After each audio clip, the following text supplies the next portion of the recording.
नमस्कार दोस्तों, जय माता दी।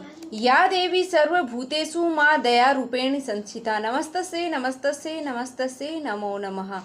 ओम दुम दुर्गाय नमः। दोस्तों, आज है नवरात्रि की सप्तमी तिथि और नवरात्रि की सप्तमी तिथि पर आज हम सुनने वाले हैं दुर्गा सप्तशती का 12वां और 13वां अध्याय। और नवरात्रि की सप्तमी तिथि पर माँ कालरात्रि की पूजा की जाती है, जो कि माँ दुर्गा का 7वां स्वरूप मानी जाती है। तो माँ कालरात्रि की पूजा किस प्रकार से करनी चाहिए और आज के दिन कौन सा उपाय करना चाहिए जिससे कि माँ कालरात्रि की कृपा है वो हो और अकाल मृत्यु का भय और दुर्घटना से मुक्ति है वो मिले। तो महाकालरात्रि की कृपा और हर प्रकार की मनोकामना पूर्ण हो, सुख समृद्धि और वैभव बना रहे, इसके लिए कुछ बहुत ही विशेष उपाय हैं वो आपको करने चाहिए। वह आज की मैंने दूसरे चैनल पर वीडियो अपलोड कर दी है, तो वहां से आप देख करके और कर सकते हैं। एक चीज़ और, अगर आप अष्टमी और नवमी तिथि के बारे में जानना चाहते हैं, कलश विसर्जन कब करना है और किस तरह से करना है, कन्या पूजन कब करना है, हवन किस तरह से करना है, तो उसके लिए भी चैनल पर वीडियो है वो आ गई है, उसकी लिंक भी मैं डिस्क्रिप्शन में दे दूंगी। तो इसके लिए भी आप हमारे दूसरे चैनल पर वीडियो है वो देख सकते हैं, जिससे कि आपको आसानी से पूजा है, हवन, कन्या पूजन आप कर सकते हैं, कलश विसर्जन कर सकते हैं। तो अब है माँ भगवती दुर्गा का ध्यान करते हुए आज की पावन और परम कल्याणमयी कथा का श्रवण हम करते हैं। तो सबसे पहले दुर्गा सप्तशती के 12वें अध्याय का पाठ करेंगे, जिसमें देवी के चरित्रों के पाठ का महत्व और भगवती जगदम्बा देवताओं से बता रही है।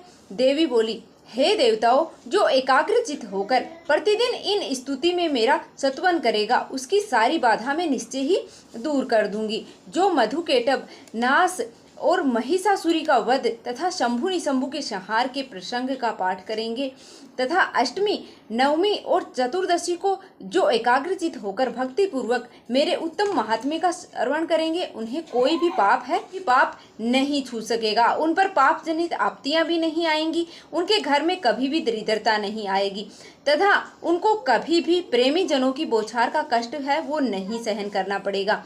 और इतना ही नहीं, उन्हें शत्रु और लुटेरों से भी कोई भी भय है वो नहीं रहेगा। राजा से, शस्त्र और अग्नि से तथा जल राशि से भी कभी भी भय है वो उनको नहीं रहेगा।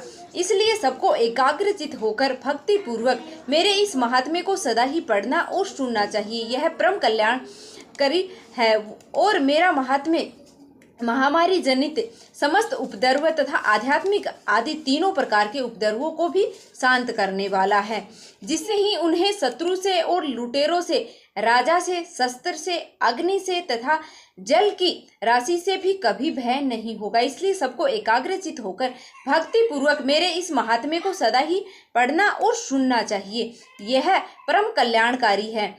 मेरा महात्म्य महामारी जनित समस्त उपद्रव तथा आध्यात्मिक आदि तीनों प्रकार के उपद्रवों को शांत करने वाला है। मेरे जिस मंदिर में प्रतिदिन विधि पूर्वक मेरे इस महात्म्य का पाठ किया जाता है उस स्थान को मैं कभी नहीं छोड़ती हूँ, वहाँ सदा ही मेरा संविधान है वो रहता है। बलिदान, पूजा, होम तथा महोत्सव के अवसरों पर मेरे इस चरित्र का है वो पूरा पाठ और श्रवण है वो अवश्य करना चाहिए। ऐसा करने से मनुष्य विधि को जान करके और बिना जाने भी मेरे लिए जो बलि, पूजा, होम आदि करेगा मैं उसे बड़ी ही प्रसन्नता पूर्वक ग्रहण करूंगी। शरद काल में जो वार्षिक महापूजा की जाती है उस अवसर पर मेरे इस महात्म्य को भक्ति पूर्वक सुनेगा वह मनुष्य मेरे प्रसाद से सब बाधाओं से मुक्त तथा धन, धान्य एवं पुत्र से संपन्न होगा, इसमें तनिक भी संदेह नहीं है। मेरे इस महात्म्य से मेरे दुष्प्रभाव की सुंदर कथाएं तथा युद्ध में किए हुए मेरे पराक्रम सुनने से मनुष्य निर्भय हो जाता है। मेरे महात्म्य का श्रवण करने वाले पुरुषों के शत्रु हैं वो नष्ट हो जाते हैं, उन्हें कल्याण की प्राप्ति होती है तथा उनका कुल आनंदित है वो रहता है। सर्वत्र शांति, कर्म और बुरे सोपन दिखाई देने वाला तथा ग्रह जनित भयंकर पीड़ा उपस्थित होने पर भी मेरा महात्म्य श्रवण करना चाहिए। इससे सब विघ्न तथा भयंकर ग्रह पीड़ाएं हैं वो समाप्त होती हैं। बाल ग्रहों के आक्रांत हुए बालकों के लिए यह महात्म्य है वो शांतिकारक है तथा मनुष्य के संगठन में फूट होने वाली यह अच्छी प्रकार की मित्रता कराने वाला होता है। यह महात्म्य समस्त ही दुराचार के बल का नाश करने वाला होता है।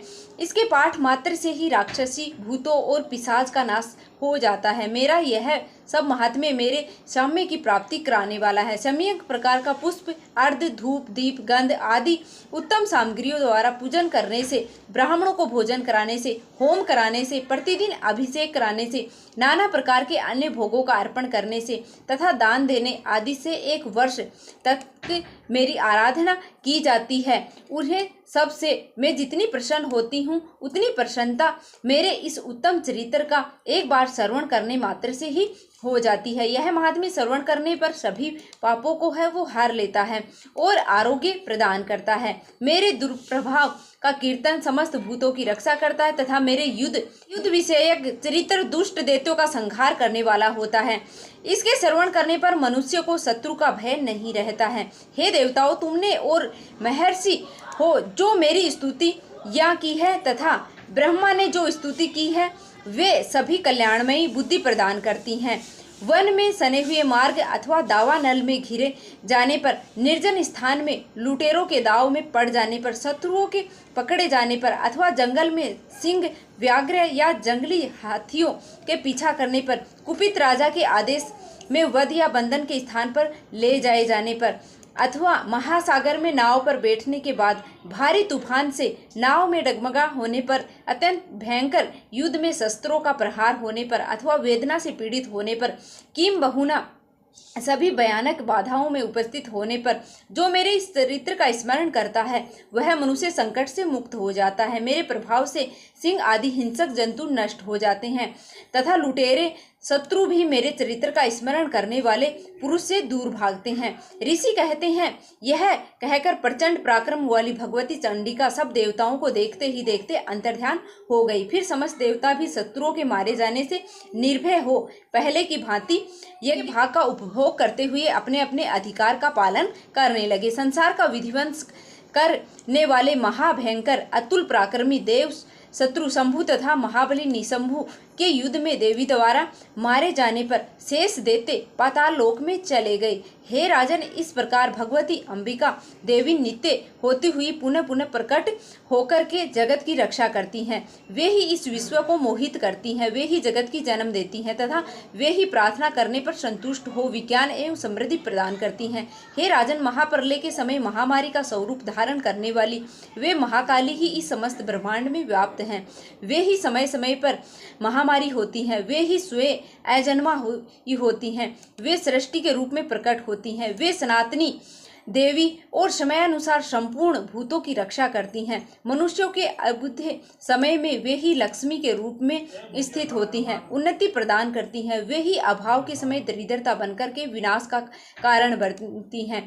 पुष्प, धूप और गंध आदि से पूजन करके उनकी स्तुति करने पर वे धन, पुत्र, धार्मिक बुद्धि तथा उत्तम गति प्रदान करती हैं। ओम नमः चंडिका। इस प्रकार से मार्कंडेय पुराण में शाश्वत मन्नत की कथा के अंतर्गत देवी महात्म्य के फल स्तुति नामक 12वां अध्याय पूरा हुआ। और अब आप सुनेंगे दुर्गा सप्तशती का 13वां अध्याय। और दुर्गा सप्तशती के 13वें अध्याय में सूरत और वेश्य को देवी का वरदान प्राप्त होने का वर्णन है वो किया गया है।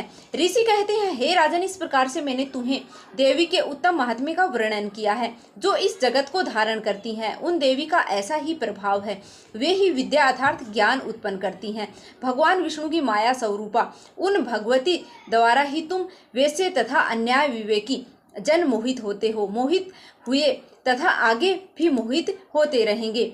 हे महाराज, तुम उन्हीं परमेश्वरी की शरण में जाओ। आराधना करने पर वही मनुष्यों को भोग, स्वर्ग, मोक्ष की प्रदान है वो करती हैं। मार्कंडेय जी कहते हैं, हे कक्री जी, मेधा मुनि यह वचन सुनकर के राजा शरत ने उत्तम व्रत पालन करने वाले उस महाभाग्य को प्रणाम किया। वे अत्यंत ममता और राज्य अपहरण में खीन हो चुके थे। वे महामने इसलिए विरक्त होकर के वे राजा तथा वैसे तत्काल तपस्या को चले गए और वे जगदम्बा दर्शन के लिए नदी की तट पर रहकर तपस्या करने लगे।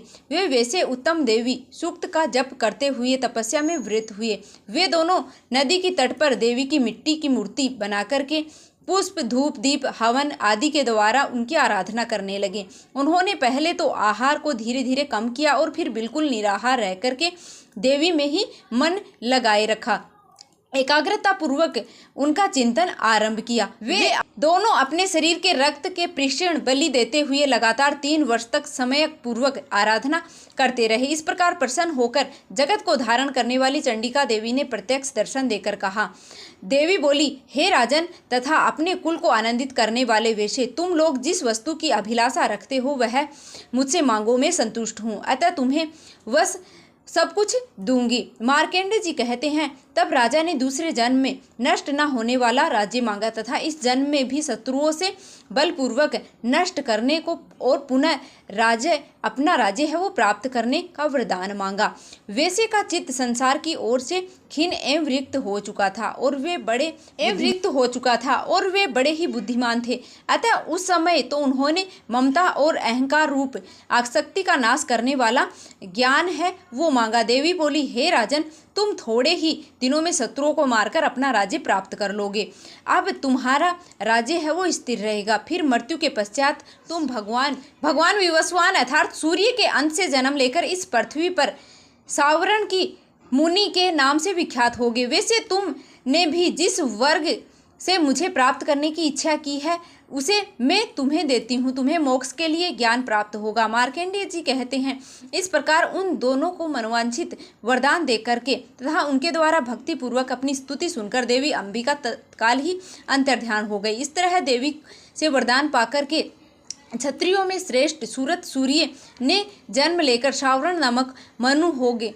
इस प्रकार से मार्कंडेय पुराण में शाश्वत मनवंतर की कथा के अंतर्गत देवी महात्म्य के सूरत और वैसे वरदान नामक 13वां अध्याय पूरा हुआ। ओम नमः चंडिका नमः। दोस्तों, दुर्गा सप्तशती के इन 13 अध्याय का पाठ जो भी भक्त सच्चे मन से और पूरे भक्ति भाव से पढ़ता है, सुनता है, उस भक्त की समस्त मनोकामनाएं हैं वो पूर्ण होती हैं और माँ भगवती जगदम्बा की कृपा सदैव ही उसे प्राप्त होती है।